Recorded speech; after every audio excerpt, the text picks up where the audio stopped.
Hi అండి. అందరూ ఎలా ఉన్నారండి? బాగున్నారా? ఈరోజు మన వీడియోలో ఎంతో టేస్టీగా ఉండే బగారా రైస్ అయితే చేసి చూపిస్తాను. చాలా సింపుల్గా ఉంటుందండి. అలాగే ఇందులోకి పన్నీర్ కర్రీ అయితే రెండిటి కాంబినేషను చాలా బాగుంటుంది.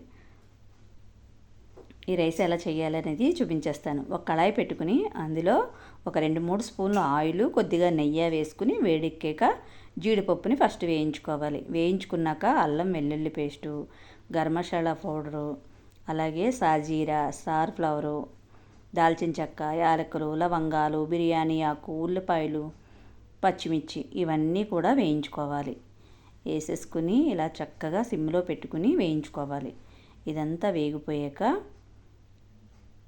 చూసారు కదా, మనకి వేగిపోయింది కదా. ముందుగా మనం బిర్యానీ రైస్ని ఒక గంట ముందే నానబెట్టుకోవాలండి. నానబెట్టుకుంటే రైస్ అనేది చాలా బాగుంటుంది. తగినంత సాల్ట్ వేసేసుకుని ఇప్పుడు ఈ రైస్ మనం ఒక గంట ముందు నానబెట్టుకున్నాం కదండి.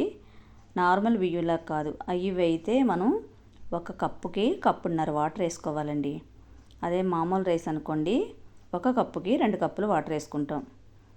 ఇప్పుడు ఈ బియ్యాన్ని ఇందులో వేసేసి ఒక 5 నిమిషాల పాటు కలుపుకొని ఇప్పుడు వాటర్ని అయితే వేసేసుకుందాం. చూసారు కదా,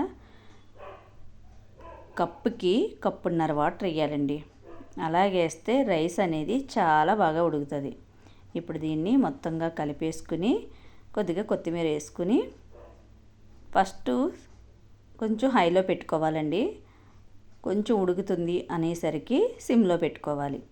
దీని టేస్ట్ వాటర్లో చూసేసుకుని మూత పెట్టేసుకుని ఫస్ట్ హైలో, తర్వాత సిమ్లో పెట్టుకుని ఉడికించుకోవాలి.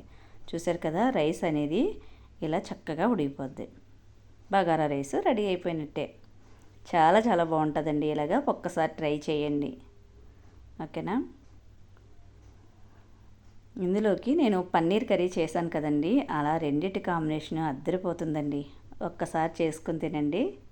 ఎలా వచ్చిందనేది కామెంట్ చేయండి. చూసారు కదా. ఓకే మరి, బాయ్ బాయ్.